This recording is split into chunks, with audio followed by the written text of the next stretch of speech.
Eccoci qui cari telespettatori, come preannunciato parliamo di questioni che riguardano gli anziani, i pensionati, ma non soltanto. Lo facciamo con Assunta Motta del Dipartimento Welfare e Organizzazione della CGIL del Veneto, collegata con noi. Ben ritornata Assunta Motta, grazie di essere qui. Ciao.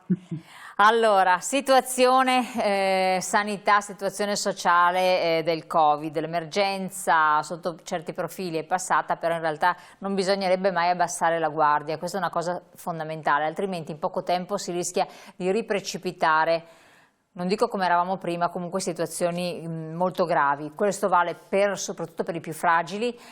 Poi per le case di riposo, anche lì è un capitolo tutto aperto, e poi per gli anziani, tante domande, tante perplessità.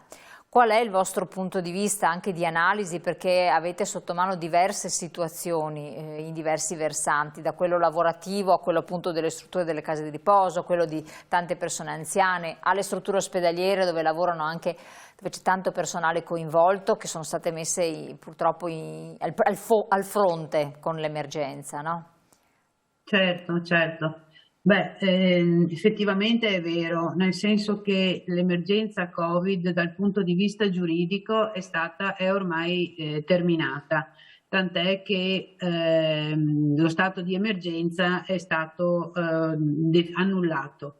Ora però la situazione non è risolta perché dai numeri che abbiamo, dai contagi che registriamo e anche dai decessi che purtroppo continuano a esistere, la situazione non è definitivamente risolta, anzi abbiamo una situazione che non è grave come lo era un po' di tempo fa, però è ancora in uno stato di contagio abbastanza avanzato. Come sappiamo è una malattia infettiva che oggi si sviluppa con sintomi più lievi o moderati rispetto alle situazioni preesistenti, spesso si guarisce senza aver bisogno di cure particolari, tuttavia però alcune situazioni permangono in forma grave e hanno bisogno di assistenza, a volte anche in terapia intensiva. Per cui la tutela dal punto di vista sanitario per se stessi e per gli altri comunque è da mantenere alta e lo stato di attenzione anche nei confronti di se stessi e degli altri, noi pensiamo che debba essere davvero ancora prestare molta attenzione. Per esempio i dispositivi, le famose mascherine, per il momento ancora devono essere tenute proprio per salvaguardare se stessi e salvaguardare coloro che ci stanno vicino. Secondo voi sì. il fatto psicologicamente, perché dal punto di vista giuridico a un certo punto diventava quasi doveroso togliere questo stato di emergenza, perché tutti gli allertamenti possibili c'erano stati fatti, eccetera. Però psicologicamente, come dire alle persone, alla gente, il pericolo è stato scampato, non c'è più pericolo, non c'è più problema, come tutte le cose, le persone mollano lo stato di tensione, che è anche normale, fisiologico, però è anche pericoloso, perché abbiamo visto che cosa si rischia e quello che succede anche in altre realtà, no? Certo. E dal nostro punto di vista noi pensiamo che sta anche alla responsabilità delle persone essere accorti e mantenere forse un po' più di attenzione proprio per evitare che in questa fase, che speriamo sia la fase finale, ci siano delle ricadute o addirittura delle situazioni che possano far retrocedere quella situazione pandemica grave che avevamo che speriamo di aver superato, insomma, ecco. Chiaro, infatti, assolutamente. Per cui, da questo punto di vista alcune norme rispetto alle situazioni un po' più complicate pensiamo che debbano essere salvaguardate appunto attraverso l'attenzione individuale e la responsabilità individuale. Ecco, il parola responsabilità individuale è sacrosanto, perché altrimenti le persone improvvisamente si irresponsabilizzano, diventano, non so... È vero, c'è anche un po' di stanchezza da questo punto di vista e la comprendiamo, però infatti, insomma... Però bisogna sempre stare allerta, perché sembra che questo virus poi nelle sue mutazioni continue resterà tra di noi per un bel po' di tempo. Io direi di vedere, perché voi avete preparato anche dei supporti di slide che sono interessanti per fare un po' il punto della situazione. Ecco qua, norme anti-Covid, cosa è andato a cambiare dal 1° aprile, perché poi non tutti hanno più capito molto, soprattutto certe persone anziane, così hanno difficoltà a fare il punto della situazione. Certo.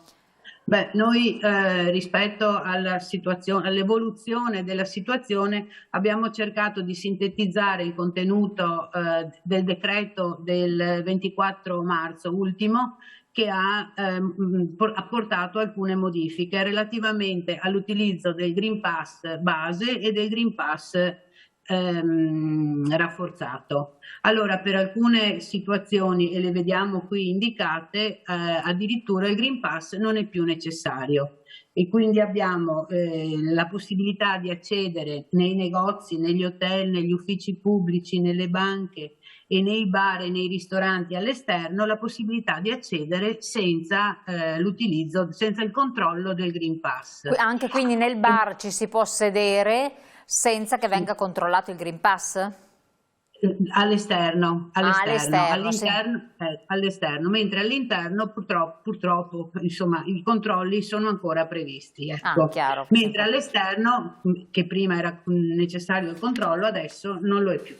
Perfetto. Le banche tranquillamente, non occorre avere il Green Pass, anche negli hotel quindi.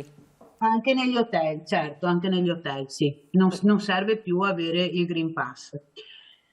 Abbiamo invece il mantenimento del Green Pass rafforzato in alcune realtà dove la vicinanza con le persone è un po' più stretta e quindi le piscine, le palestre, lo sport di squadra e di contatto e i centri benessere. Convegni e congressi, mantenendo oltre al Green Pass anche le distanze, i centri culturali, sociali e ricreativi, e cioè tutte quelle strutture le cui attività si svolgono al chiuso. Ecco, vi interrompo un attimo perché qua c'è stato posto il centro culturale ricreativo, la bocciofila della situazione, dove si ritrovano gli anziani che ci hanno scritto che a volte sono un po' all'aperto, spazi grandi. È richiesto il Green Pass rafforzato quindi? Sì, per le realtà dove queste attività si svolgono al chiuso, mentre per dove si svolgono all'aperto non è necessario. Abbiamo gli spettacoli, gli eventi di competizione sportiva al chiuso, vedi? Sì, le visite nelle RSA, queste e anche per gli ospedali. Queste purtroppo ancora per queste purtroppo ancora è necessario il Green Pass rafforzato. Quindi RSA, a parte che converrebbe anche informarsi per ogni singola RSA, il numero di persone, i giorni e tutto, perché lì c'è le possibilità di accesso attraverso appuntamento sono ancora vigenti. Infatti, e poi anche le feste, giustamente ho detto le feste, perché poi adesso ci avviciniamo anche al periodo delle festività pasquali, se vengono, o anche di compleanni, con la primavera c'è un po' il fiore di queste cose, se sono fatte al chiuso. È necessario il Green Pass rafforzato, così come i convegni. Adesso, insomma, in questi periodi si stanno svolgendo parecchi convegni, cinema, teatri, eccetera. Per cui per questi è necessario ancora mantenere il Green Pass rafforzato. Rafforzato, che però vuol dire, per ricordarlo a tutti, quello con la vaccinazione, oppure con la vaccinazione e guarigione, perché ci devono essere entrambi, e per gli over 50 obbligatorio? Certo, rimane obbligatorio, sì. Per cui non è cambiato niente, perfetto. No. Andiamo a vedere adesso invece il Green Pass base dove può essere richiesto, abbiamo questa slide. Allora, il Green Pass base adesso è utilizzato nei posti di lavoro, sia pubblici che privati. Cioè vuol dire che nei posti di lavoro è necessario avere il tampone? È necessario avere o il Green Pass base oppure il tampone che deve essere effettuato ogni 48 ore. Fino a poco tempo fa, cioè fino al 31 di marzo, era necessario avere il Green Pass rafforzato.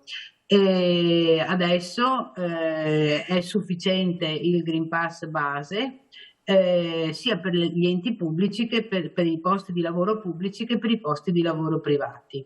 Così come per l'accesso agli aerei, alle navi, ai traghetti, agli autobus interregionali e ai treni, ai ristoranti al chiuso, alle mense, e anche alle mense con gestione dall'esterno, ai catering, per l'accesso anche ai concorsi pubblici, ai corsi di formazione pubblici e privati, agli eventi di competizioni sportive all'aperto, per esempio le maratone, le gare podistiche, eccetera. È sufficiente il Green Pass base, non più quello rafforzato come fino alla scorsa settimana, alle scuole, i servizi educativi per l'infanzia e l'università, e anche per le visite ai detenuti negli istituti penitenziari.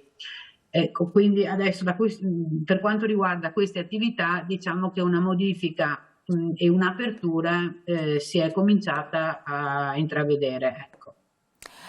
Invece c'è poi l'utilizzo delle mascherine FFP2, che si è un po' modificato anche qui la richiesta di utilizzo, no? Certo, anche questa si è un po' modificata, diciamo si è un po' attenuato l'utilizzo.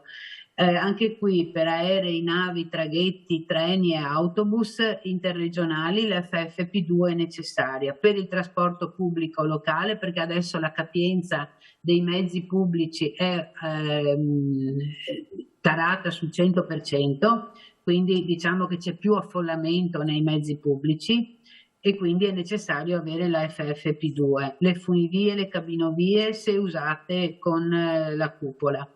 Poi abbiamo teatri, cinema, sale da concerto, locali di intrattenimento e musica dal vivo. Quindi ricordarsi che quando, infatti ricordarsi sempre che quando le persone dicono vado a uno spettacolo, a teatro, oppure posso andare al cinema, eccetera, ma anche se si prende un autobus, per esempio, che può sfuggire, o l'aereo, quando bisogna portarsi la FFP2, questo magari la FFP2 certamente uno se lo scorda, sì. no? Invece bisogna ricordarselo, No. bisogna ricordarselo. No, bisogna ricordarlo perché potrebbe essere che ti bloccano in entrata.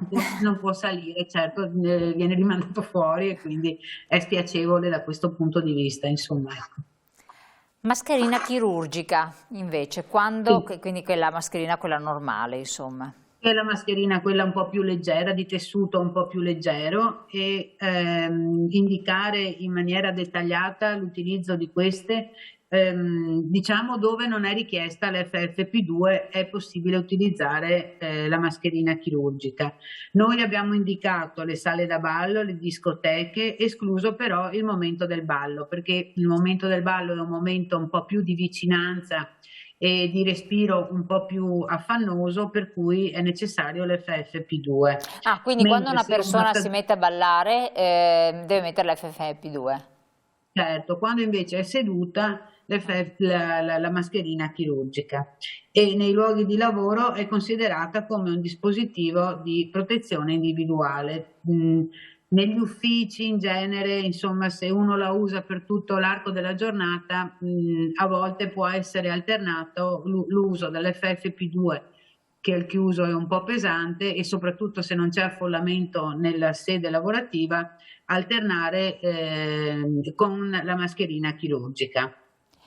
Voi avete scritto non c'è obbligo in caso di isolamento da persone non conviventi. Cosa vuol dire?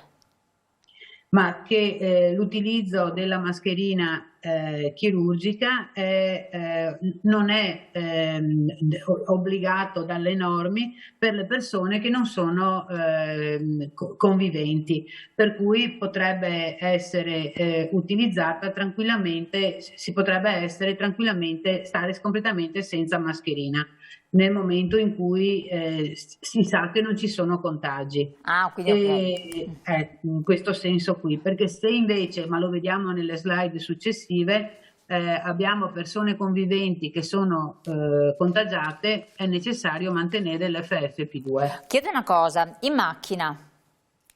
Sì. In macchina cosa si fa? In macchina con familiari, vabbè, è un discorso, ma se si trasporta una persona che non è convivente, non familiare, magari proprio una persona anziana, deve sedersi dietro con la mascherina, deve portare la distanza purtroppo deve essere mantenuta, e anche l'utilizzo della mascherina FFP2 sarebbe più che consigliato, ecco. Quindi in macchina mascherina FFP2 e mantenere la distanza, quindi la persona che non è convivente sta dietro. Certo, e diciamo che la distanza prevista non sarebbe neanche rispettata, perché il 1,5 metri in Eh. macchina è difficile Infatti, per poterli cui minimo rispettare. l'FFP2. Soggetti Certo, certo. soggetti positivi. Abbiamo i Soggetti sintomatici e gli positivi. asintomatici. Sì, allora per i soggetti che sono positivi è previsto intanto se è sintomatico sicuramente ha qualche sintomo, quindi il raffreddore, la gola che brucia, i sintomi che oggi sono più frequenti e per cui è necessario fare il tampone dopo 2 o 3 giorni, insomma, dagli effetti. E invece per gli asintomatici che sono venuti a contatto con persone positive è necessario l'isolamento per 7 o 10 giorni se non sono vaccinati, 7 giorni per i vaccinati e 10 giorni per i non vaccinati, al termine dei quali comunque è necessario risultare negativo a un tampone molecolare o a un tampone ordinario che vengono fatti nelle farmacie, insomma. Quindi la persona che ha avuto un contatto che è asintomatico deve per forza stare in isolamento 7 giorni?